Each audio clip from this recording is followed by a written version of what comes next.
Hello, Rigzin. Points of practice to remember for meditation that we already discussed. Just go over them again. Okay, the main thing is consistency and time. Whatever time you decide to meditate, do it at that time every single day. And if something comes up and you cannot do it at that time, for example, if you have a doctor appointment or something like that, where you have a teaching that you have to give,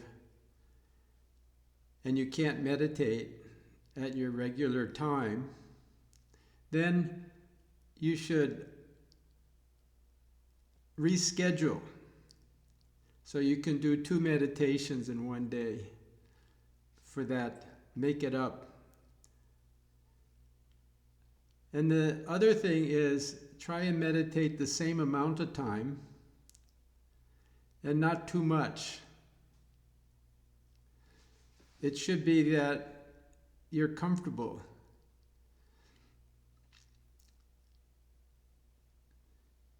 Never use force for meditation. If you find yourself falling asleep or getting tired and missing your mantra or making mistakes in your meditation, stand up and finish your meditation standing. And if when you stand,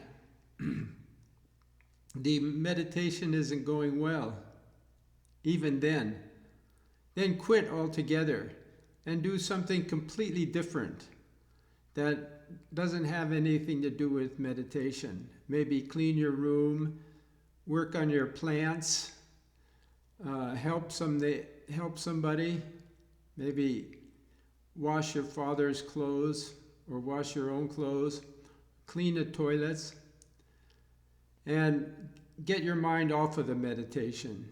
And try and absorb it in whatever you're doing.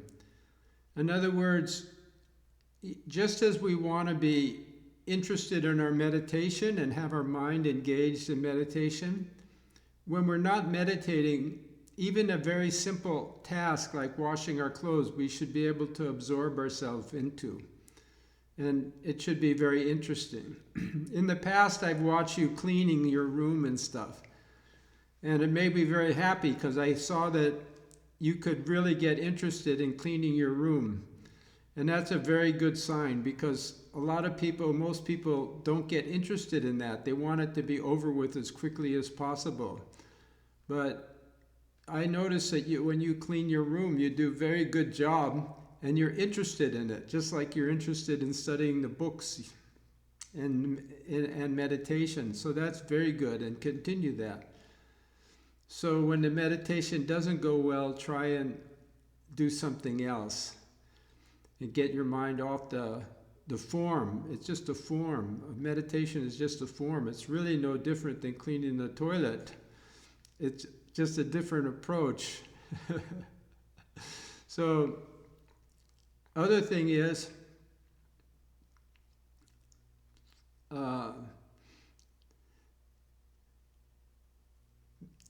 keep your practice balanced and never blame what kind of meditation you're doing. If it doesn't, don't blame the meditation if it's not going well, and do not flip-flop from one kind of meditation to the other. Try and build a steady practice of meditation that focuses on one or 2 or 3 different practices. For example, I do guru yoga, reciting prayers to the Buddhas and Bodhisattvas and long life prayers for about an hour every day. And for all the gurus I've had, and for all the Bodhisattvas and Buddhas of the 4 directions and the Taras. So do some kind of devotional practice. That's always good. And also mantra or whatever kind of meditation you want to do, that's good. And then maybe a little bit of breath mastery, breathing. And there's many different kinds, as you know. So that's very good support for good health and for support for meditation focus.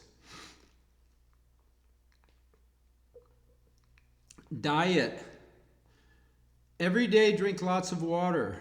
Make sure you drink like pure water, at least 2-3 quarts a day. 2 liters, 2 or 3 liters of just plain water. That's the reason is it hydrates the body and flushes everything out, all the toxins and stuff. And it helps keep the lungs clear, and all the poisons get thrown out. So diet is very important because it helps for meditation indirectly, because if the body is not bothering you, then good health, makes you able to meditate better. And study. Study is very, very important. And do some meditation, study and reflection. Study the book, and then try and repeat in your mind what it's talking about, and try and discover, like you're looking for gold in dirt, and try and discover a new way that you haven't seen before in the meaning. Try and discover new meanings. Like even if you're meditating on the sevenfold reasoning of a chariot, the chariot is not in the parts, it's not separate from the parts. The chariot is not the possessor of the parts. The chariot is not in each part.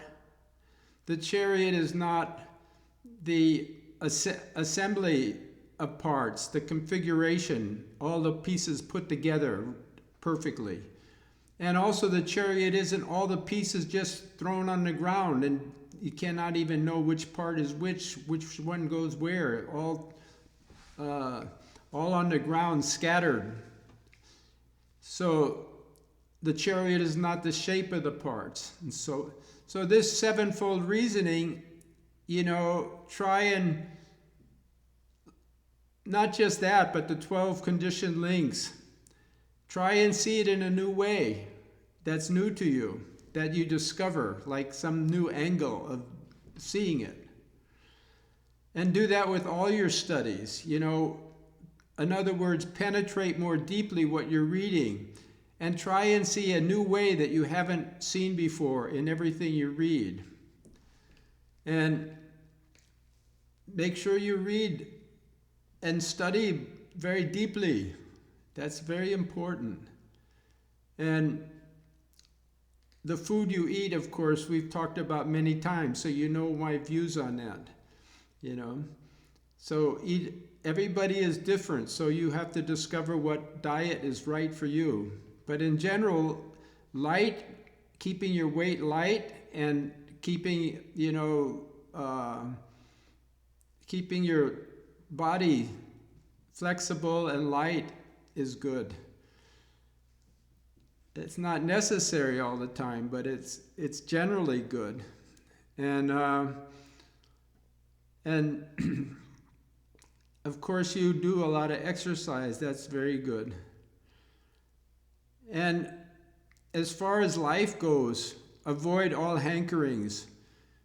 Hankerings are things that you crave, like fancy watch, fancy robes, all of these things. All of my teachers, best examples I ever saw were like Tusha Rinpoche and my own Chinese teacher, Master Xuanhua.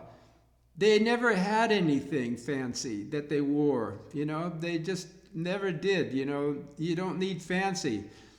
My teacher, he said, you don't need the best and you don't need the worst, so get something that's simple and that does the job.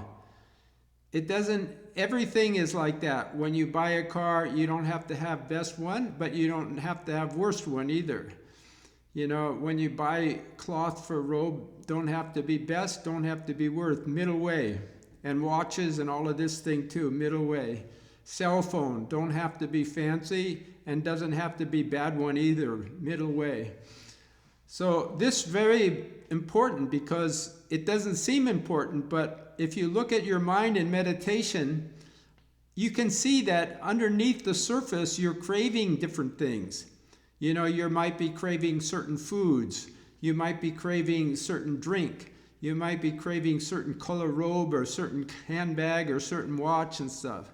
These cravings are underneath there. They have to be satisfied. If they're there, you have to satisfy them. But it's just like satisfying a dog, you know. A dog, you know, it wants like the best meat that you can find. But if you just throw it a bone, it's also happy. So when you buy things, you know, don't get caught up on wanting the best because it undermines meditation. Just what you need, get, but don't always try and get the best thing. It doesn't matter, you know. And if you do try and get the best, you never be satisfied ever in your whole life. Never, because always will something better come. So if you don't look for the best, then you're content. And contentment supports meditation, you know, very much. You look at all of the very great masters, they had very simple things, you know. You know, maybe their students gave them really fancy things, but they don't care about those things. So that's very, lifestyle is, renunciation is very powerful dharma to help support the practice. So I'm leaving you this message because right now I have nothing to do, so I'm sitting here, I'm thinking to do something. So I wanted to send you video, and I hope it benefits you. Okay. Bye-bye, Rigzin.